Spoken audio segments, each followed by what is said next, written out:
And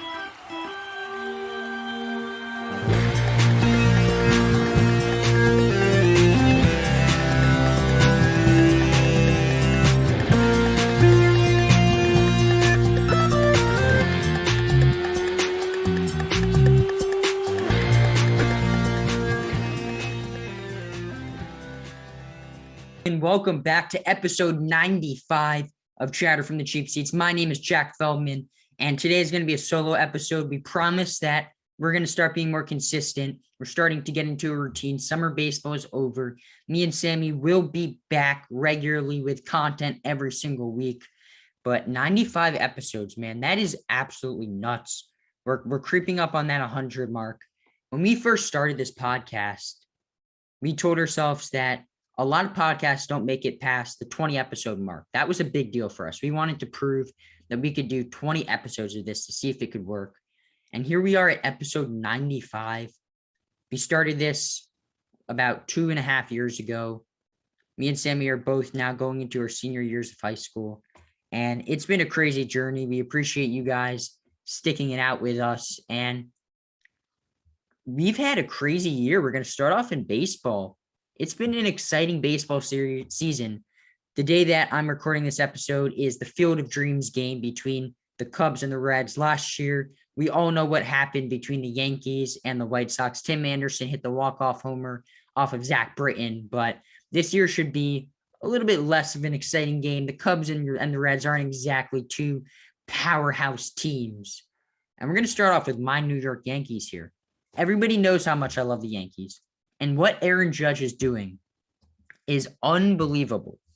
The man is putting up just a historic season. He's batting .304 with 45 homers and a 1.078 OPS. His OPS plus is 202. That is absolutely nuts. He's going to win the MVP. He's going to lead the league in homers. He's probably going to lead the league in a whole bunch of other stats also. The question that we're all asking, the question that is all on our minds is, will he break Roger Maris's home run record of 61 homers? The only answer to that question is yes. He's on pace for 65. He's going to shatter that record. He's going to obliterate it. That record, he's going to bury that record under 10 feet of dirt. That is how much he's going to beat that record by. I think he has a legit shot at 70. He's 5 off the pace right now. If he can stay hot for a couple more months, that pace will slowly start creeping up. We saw at the beginning of the season, he was like 1 above Roger Maris. He was at 63 home runs, and it fluctuated between 63 and 62 pretty much the whole beginning first half of the season. And in the second half, he's just gone absolutely nut job, and that homer pace shot up to 65. So we know that if he can get hot for a couple of games, have some multi-homer games, that pace can go up really quickly. So even though it's at 65 right now, that doesn't mean he can't get it even higher. And, I think a good indicator of whether Judge, because think about it, all the pressure that's going to be on him, there's going to be cameras like trained on his every thought that last month of the season. In September, there's probably going to be documentaries about him. There's going to be fans holding up signs with the number of homers. We're going to go full-blown home run race over this last month of September. And the reason why I know he can handle that pressure is because look what he's doing in a contract year. He bet on himself. If he had a bad season this year, if he got hurt, maybe he would end up having to take a 1-year deal. He wasn't guaranteed $300 million like he is now. He had to go out and earn that. So the fact that he was able to withstand that pressure and put up a career year in a contract season just tells me that he's going to be able to handle the pressure of the home run race perfectly. And if anything, he's going to flourish in it. Just looking at his baseball reference, man, it's absolutely nuts. 396 on base percentage. His slugging percentage is 681. 681. That's not real. That's a fake number. He's on pace right now. If he gets his on base percentage just a little bit higher, he has a real shot at 300, 400, 500, getting that rare 300 or above batting average, 400 or above on base percentage, and 500 or above slugging percentage. Just looking at his numbers, it really is cool to look at what he's been able to do because it's unprecedented. He's on pace for 65 home runs. Let that sink in. He has 45 homers. We're recording this on August 11th. This man is doing things that are it's just special. That's the only way to put it. It's special. Now let's switch over to the NL because right now the National League is by far the way more intriguing league. If I look at the American League, you got the Yankees who have been struggling as of late and the Astros. Other than that, look, the Mariners are a good team. I could see the White Sox turning things around, but there's no team that I think has a legit shot to really catch up to the Yankees and the Astros. Those are the two premium teams in the American League. But if we look at the NL, there's so many good teams that I think have a real legitimate shot at winning a World Series. You have the New York Mets, who, in my opinion, are the best team in baseball right now. The Padres, who just traded for Juan Soto. They traded for Brandon Drury. Their offense is absolutely elite. Soto, Machado, Tatis, back to back to back. That's just things that nightmares are made of for opposing pitchers. The Dodgers, they just win. That's what the Dodgers do. Their pitching staff every single year just finds a way to be absolutely elite. Right now, it's led by Tyler Anderson, Andrew Heaney. Andrew Heaney was absolutely awful with the New York Yankees, and he goes over to the Dodgers, and everybody knew he was going to be good because the Dodgers have that magic, but people didn't know he was going to be this good. And he's really turned his career around. And just look at this rotation. Tyler Anderson, Julio Urias, Clayton Kershaw. This team is really, Tony Gonsolin is an all-star. I mean, that's nuts.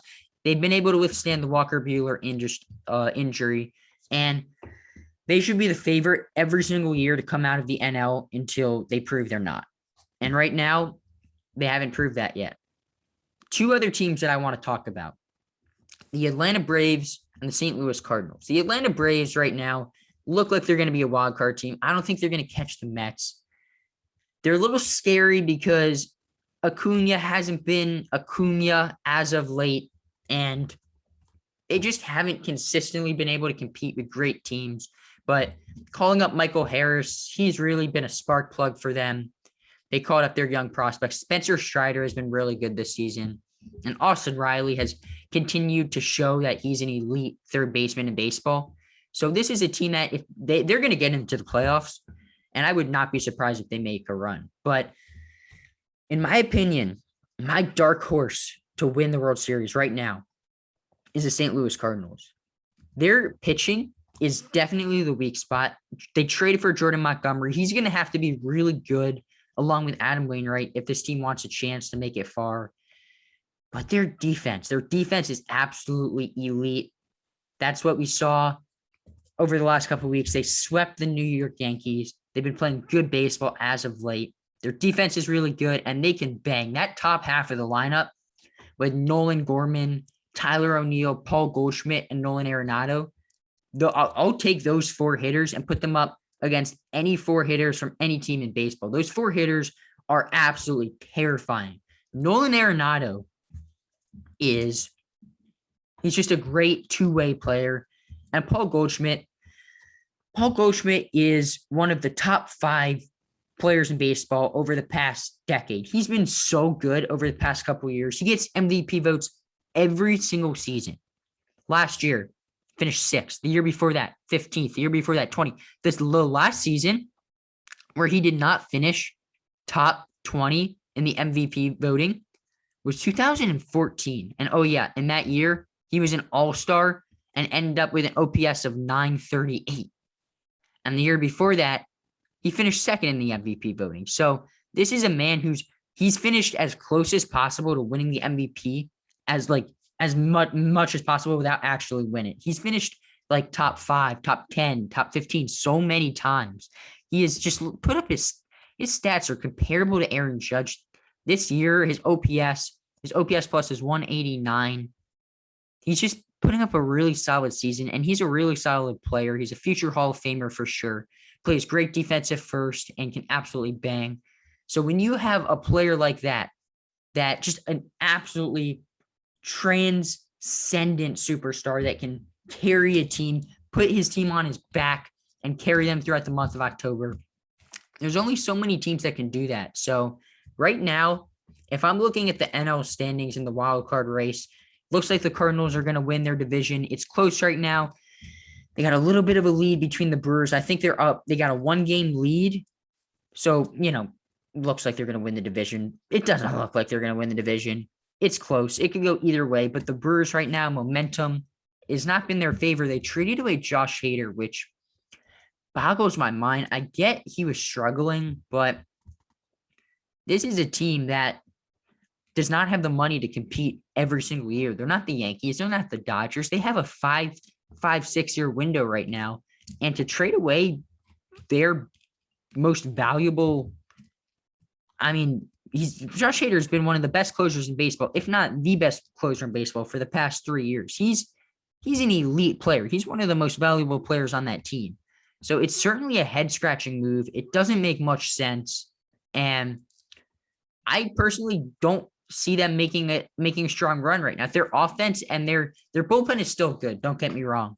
And their starting rotation is also really good, but their offense just doesn't do it for me. Unless Yelich can somehow return to 2019 form, I don't see them making a deep run.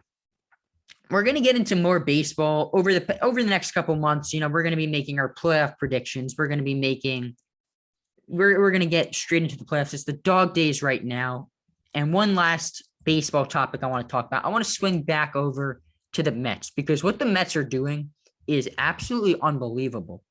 Pete Alonso should legitimately be getting MVP votes. I don't know if you can give him that award over Paul Goldschmidt, but if you look at what he's doing, 151 OPS plus, 29 homers, he's being a key part of this team. Francisco Lindor also sneakily gets his OPS back over 800. It's still not what you want.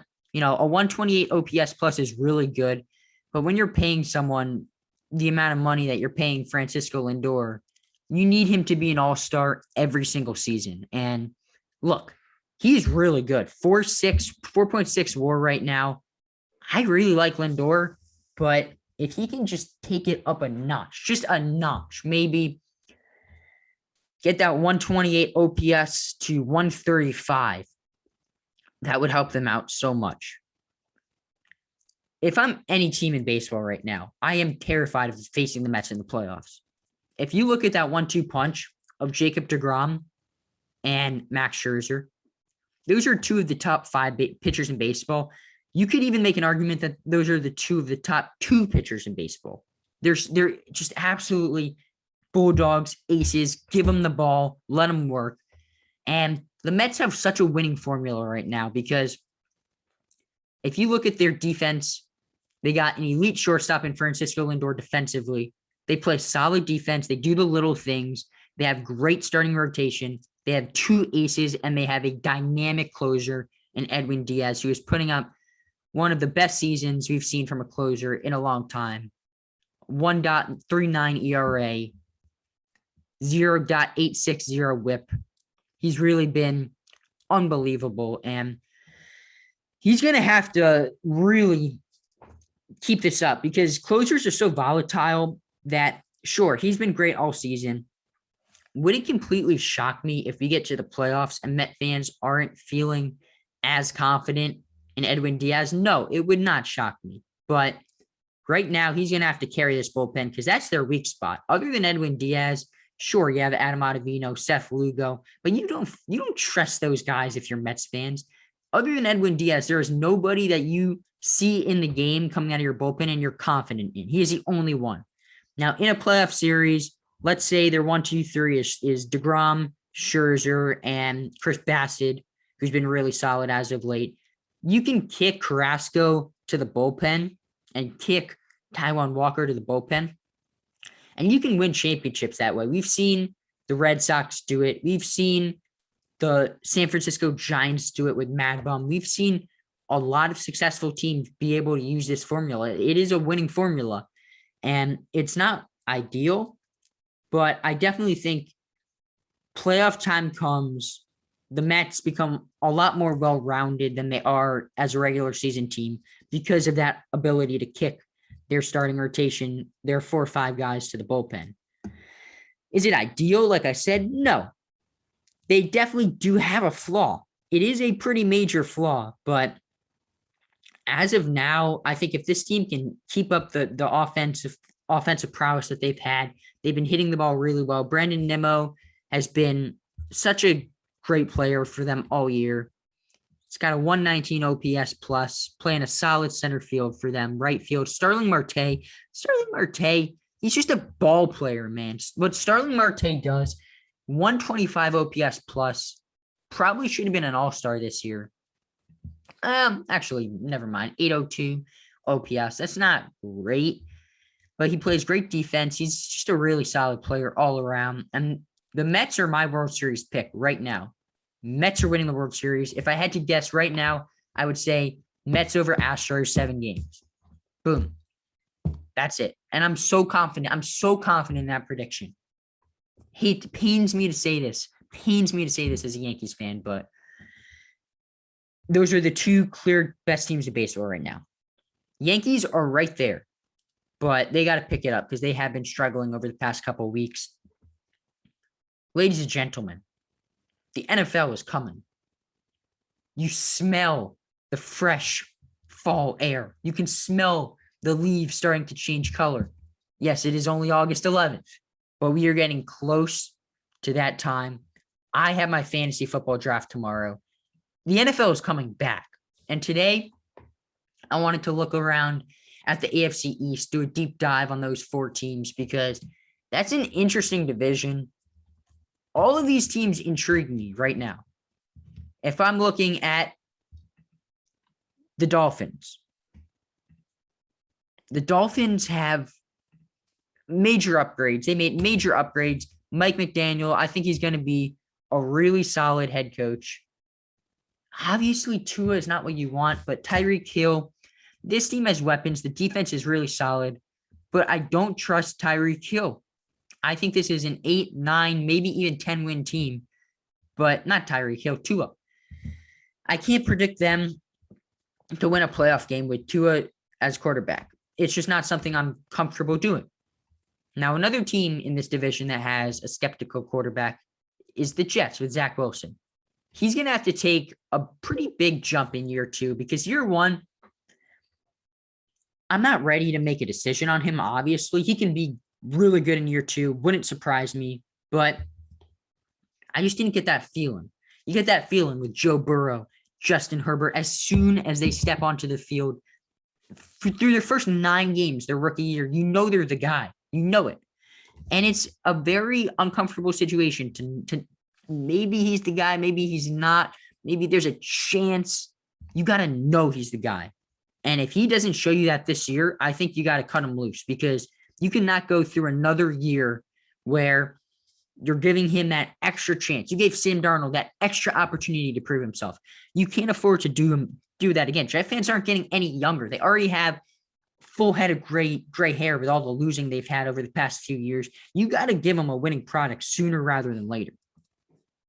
The Patriots. This Patriots team, I really think can surprise some people. I think this is a team that can make, an AFC title game. Mac Jones, I really believe is going to take a big step at quarterback. He was really solid last season. Bill Belichick, obviously, is going to give him all the tools he needed to succeed. And I really believe that Mac Jones is going to be one of the better quarterbacks. I think he's going to be a fringe top 10 quarterback in football next year. Now, the weapons are definitely not what they used to be in New England. But you know my saying, never bet against Bill. Bill Belichick has been the best coach in all of sports over the past decade. And I think the Patriots are going to make the playoffs as a wild card team, of course, because the last team in this division is the Buffalo Bills. This team is one of the top 3 teams in football. They're just absolutely loaded. Josh Allen is a top 5 quarterback in football. You can make the case that he's a top 3 quarterback in football. This Bills team, Josh Allen's going to win the MVP. I'm saying it right now. He's going to win the MVP. This team is going to be in the Super Bowl. I really believe that. Von Miller, Stephon Diggs, Dawson Knox, this team all around, Jordan Poyer, Davis White, their defense is really solid, especially their secondary. As we know, having a good secondary is very important.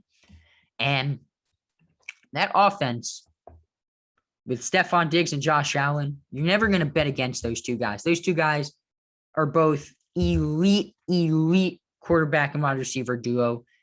Maybe the best quarterback wide receiver duo in football right now, with Devontae Adams leaving the Packers.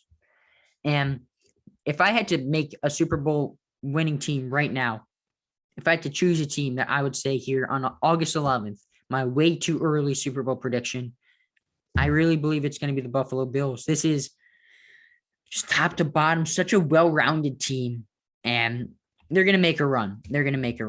Ladies and gentlemen, that is all the time we will have for today in this episode. Please leave a 5-star rating and review on Apple Podcasts and follow us on Instagram at Chatter from the Cheap Seats. It really helps us out. And we will see you guys next time on the next episode of Chatter from the Cheap Seats. Bye.